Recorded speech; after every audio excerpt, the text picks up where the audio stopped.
चलिए दोस्तों 129 नंबर पे हम बात कर लेते हैं। 129 नंबर हमारा क्या कह रहा है यहाँ पर, हैवी ड्यूटी असेंबली कार्य में किस प्रकार के मशीन स्क्रू का उपयोग किया जाता है। हैवी ड्यूटी की बात पूछ रहा है तो ऑप्शन नंबर डी हो जाएगा, हेक्सागोनल हेड स्क्रू की बात करेंगे, यह आंसर सही है। 130 की बात कर लेते हैं। यहाँ पर कह रहा है लाइट असेंबली कार्य में किस प्रकार के मशीन स्क्रू का उपयोग किया जाता है। लाइट असेंबली 130 का बी ऑप्शन सही हो जाएगा। यहाँ पर चीज हेड स्क्रू का प्रयोग किया जाता है। कौन सा? चीज हेड स्क्रू का प्रयोग किया जाता है। अगला बात कर लेते हैं। यहाँ पर 131 कह रहा है कि नरम और गैर धातु मटेरियल पर इस्तेमाल किए जाने वाले तेज समानांतर दांतों की फाइल में होते हैं। 131 का सी ऑप्शन हो जाएगा, ड्रेडनॉट फाइल इसको बोलते हैं। ठीक है, चलिए आगे बढ़ के 132 कह रहा है परिष्करण उपकरण के रूप में किस फाइल का उपयोग किया जाता है तथा सटीक स्मूथनेस सुनिश्चित करता है। 132 का ए ऑप्शन सही हो जाएगा, स्विस पैटर्न फाइल हो जाएगा। क्या? स्विस पैटर्न फाइल हो जाएगा। 133 कह रहा है यहाँ पर फीलर गेज में BIES सेट की मोटाई सीमा क्या है। 133 का बी हो जाएगा, 0.02 mm से लेके 21 mm तक दिया जाता है। चलिए अगला क्वेश्चन बात कर लेते हैं। 133 के बाद अगला क्वेश्चन हमारा 134 कह रहा है स्लिप गेज की ऊंचाई कितनी है। यहाँ पर 134 पूछा जा रहा है तो बी ऑप्शन हो जाएगा, 42.26 हो जाएगा। ये टोटल जोड़ा जाएगा क्योंकि यहाँ पे मान अभी क्लियर नहीं है। ठीक है, यहाँ का मान क्लियर है तो इनको बता दिया जाएगा, 42.26 क्लियर किया जाएगा। चलिए आगे बढ़ते हैं। यहाँ 135 की बात कर लेते हैं। कह रहा है कारखंड के बाहरी व्यास को मापने के लिए किस उपकरण का प्रयोग किया जाता है। 135 देखेंगे तो 135 का दोस्तों सी आपका हो जाएगा। कौन सा? स्लिप गेज का उपयोग विशेष जबड़े की जोड़ी के लिए किया जाता है। स्लिप गेज इसमें हो जाएगा, 35 का सी हो जाएगा। चलिए 36 की बात कर लेते हैं। 36 कह रहा है स्लिप गेज का अंशांकन ग्रेड कैलिब्रेशन ग्रेड क्या है। स्लिप गेज का अंशांकन ग्रेड कैलिब्रेशन ग्रेड क्या है। बी ऑप्शन हो जाएगा, ग्रेड 00 हो जाएगा। ये कैलिब्रेशन ग्रेड के अंतर्गत में आता है। 138 नंबर की बात करेंगे। स्लिप गेज का उपयोग करने का विधि क्या है। भाई इसका विधि पूछ रहा है तो 138 का ए ऑप्शन हो जाएगा, व्रिंगिंग या रनिंग,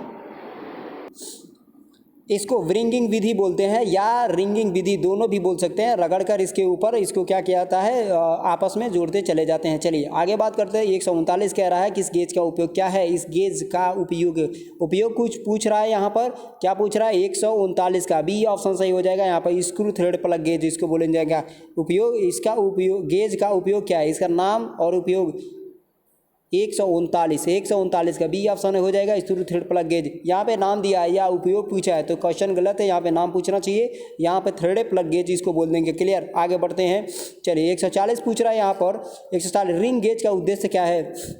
140 का ए हो जाएगा, बाहरी व्यास को जांचने के लिए हम रिंग गेज का प्रयोग करते हैं। 141 पूछ रहा है यहाँ पर व्यक्तिगत त्रिज्या गेज के आकार की सीमा क्या होती है। व्यक्तिगत त्रिज्या गेज के आकार की सीमा क्या होती है। 141 का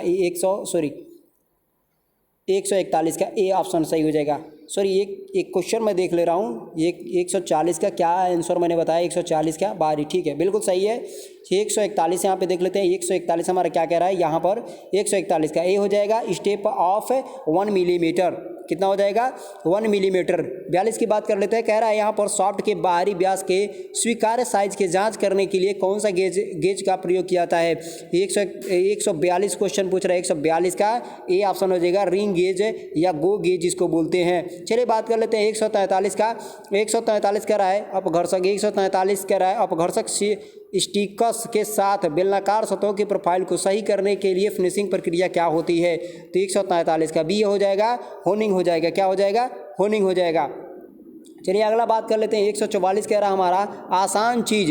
144 कह रहा है 144 कह रहा है आसान चार्जिंग और रैपिंग कटिंग के लिए किस रैपिंग का सामग्री का उपयोग किया जाता है। 144 का बी ऑप्शन हो जाएगा, तांबा और पीतल का प्रयोग किया जाता है, तांबा और पीतल का। 145 कह रहा है कौन सी रैपिंग सामग्री महंगी है और अगर खराब हो जाए तो उसका विस्तार किया जा सकता है। 145 का सी ऑप्शन हो जाएगा, लीड हो जाएगा।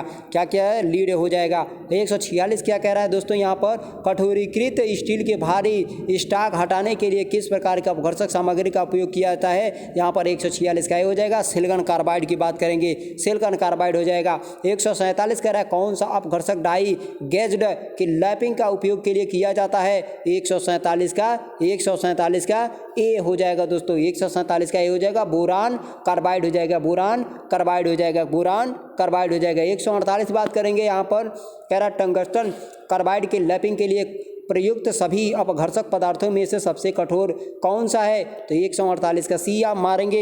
148 देख लेते हैं कहाँ है दोस्तों, 148 का सी ऑप्शन हो जाएगा, हीरा मारेंगे। ठीक है, सबसे कठोर के लिए है। 149 की बात कर लेते हैं, कह रहा है यहाँ पर बहुत छोटे छिद्रों को सही ढंग से फिनिश करने के लिए इस्तेमाल किए गए भर्षक का नाम बताना है। यहाँ पे 149 का बी हो जाएगा, हीरा इसको बोलते हैं। क्या बोलते हैं, हीरा बोलते हैं। 150 कह रहा है हमारा व्हील लैपिंग करने का उद्देश्य क्या होता है। 150 का ए हो जाएगा। 150 का काटने की क्रिया को विनियमित करें और सतह को चिकनाई करें। 151 की बात कर लेते हैं, यहाँ पर कह रहा है यहाँ पर तांबा और इसकी मिश्र धातु के लिए किस लैपिंग व्हील्स का उपयोग किया जाता है। 151 का सी ऑप्शन बिल्कुल सही है, घुलनशील तेल का प्रयोग किया जाता है। 152 की बात कर लेते हैं, यहाँ पर कह रहा है लैपिंग टूल्स का उद्देश्य क्या है। 152 का सी ऑप्शन सही हो जाएगा। यहाँ पर बाहरी बेलनाकार सतह के लिए लैपिंग करना इस लैपिंग टूल का कार्य है। 153 की बात कर लेते हैं, ऊष्मा उपचार में वह तापमान क्या है जो स्ट्रक्चर के ऑस्टेनाइट में 273 डिग्री सेल्सियस के बाद बदलता है। 153 का ए ऑप्शन सही हो जाएगा, लोअर क्रिटिकल टेम्परेचर हो जाएगा। क्या हो जाएगा, लोअर क्रिटिकल टेम्परेचर हो जाएगा। 154 यदि गर्म स्टील को धीरे धीरे ठंडा किया जाता है तो पुरानी संरचना को बनाए रखा जाता है और इसमें बारीक ग्रेन्स होने जो आसानी से मशीन का उपयोग करने योग्य बना देता है, उसको 154 का ए हो जाएगा, एनलिंग कहा जाता है। एनलिंग के बाद से अगला क्वेश्चन देख लेते हैं दोस्तों। यहाँ पर कह रहा है 155 नंबर का क्वेश्चन, एक नई संरचना बनाने के लिए तेजी से ठंडा होने वाले गर्म स्टील का नाम क्या है। नई संरचना बनाने के लिए गर्म स्टील का नाम क्या है। एक क्वेश्चन नीचे देख लेते हैं। 154 क्या कह रहा है हमारा, 154 का एनलिंग बिल्कुल सही है। चलिए 155 की बात कर लेते हैं। यहाँ पर 155 का क्लियर, 155 का सी ऑप्शन सही हो जाएगा, मार्टिन साइड हो जाएगा। क्या हो जाएगा, मार्टिन साइड हो जाएगा, सी ऑप्शन सही है। 156 की बात करने, काटने की क्षमता को जोड़ने और स्टील को घिसने के प्रतिरोध उत्पन्न करने की प्रक्रिया क्या कहलाती है। 156 का डी हमारा सही है, हार्डनिंग कहलाती है। क्या होती है, हार्डनिंग हमारा कहलाती है। 157 की बात करते हैं, क्या कह रहा है, चरम भंगुरता को दूर करने के लिए स्टील में टफनेस और शॉक रेजिस्टेंस को प्रेरित करने की क्रिया क्या प्रक्रिया है। 157 का ए ऑप्शन हो जाएगा, टेम्परिंग प्रक्रिया है। 158 की बात कर लेते हैं, क्या कह रहा है, स्टील को आवश्यक तापमान को गर्म करने और उसी तापमान में एक समय में रखने की प्रक्रिया क्या है। 158 का ये हो जाएगा, सोकिंग हो जाएगा। कौन सा 158 का ये हो जाएगा, सोकिंग हो जाएगा। 159 की बात कर लेते हैं, ऊष्मा उपचार प्रक्रिया में प्रयोग किए जाने वाले ब्राइन सूलन का पानी, तेल तथा हवा उद्देश्य क्या होता है। 158 के बाद 59 की बात करेंगे। 159 का बी ऑप्शन सही है हमारा, 159 बी है, क्वेंचिंग बोलेंगे। क्या बोलेंगे, क्वेंचिंग बोलेंगे। 160 बोलते हैं, विशेष मित्र धातु के लिए कौन सा क्वेंचिंग मीडिया का उपयोग किया जाता है। यहाँ पर 160 की बात करेंगे तो डी हो जाएगा, ठंडी हवा की बात कर लेते हैं। 161 की बात कर लेते हैं। यहाँ पर 161 हमारा क्या कह रहा है, 161 यहाँ पे देखिए ये सिंपल क्वेश्चन बता रहा है यहाँ पर कि 400 डिग्री सेल्सियस के नीचे तापमान पर कठोरीकृत स्टील के पुनः गर्म करके फिर ठंडा करने की क्रिया को ऊष्मा उपचार का नाम दिया जाता है। वह नाम है 161 का ये हो जाएगा, टेम्परिंग दिया जाता है। कितना, टेम्परिंग दिया जाता है। 162 की बात कर लेते हैं, कह रहा है एनलिंग का फायदा क्या है। एनलिंग का फायदा क्या है भाई साहब, तो एनलिंग का फायदा आंतरिक तनाव को दूर करने के लिए आंतरिक फायदा लिया जाता है। ऑप्शन नंबर ए बिल्कुल सही है। 162 के बाद 163 नंबर पे चलते हैं। 163 नंबर क्या कह रहा है हमारा, स्टील घटकों के आंतरिक दोषों को दूर करने की प्रक्रिया क्या है। 163 का बी ऑप्शन सही हो जाएगा, स्टील की नॉर्मलाइजिंग होती है। क्या है, स्टील की नॉर्मलाइजिंग होती है। 164 क्या कह रहा है, रोशन टार्क को संचालित करने के लिए किस कुंजी का प्रयोग किया जाता है। 164 का बी ऑप्शन हो जाएगा, वुडरफ की का प्रयोग किया जाता है। 165 की बात कर लेते हैं, कह रहा है स्टील के यांत्रिक गुणों जैसे स्ट्रेंथ, चिमड़ापन, डक्टिलिटी कैसे प्रभावित होते हैं। 165 का बी ऑप्शन सही हो जाएगा, हार्डनिंग के द्वारा किया जाता है। हार्डनिंग के द्वारा किया जाता है।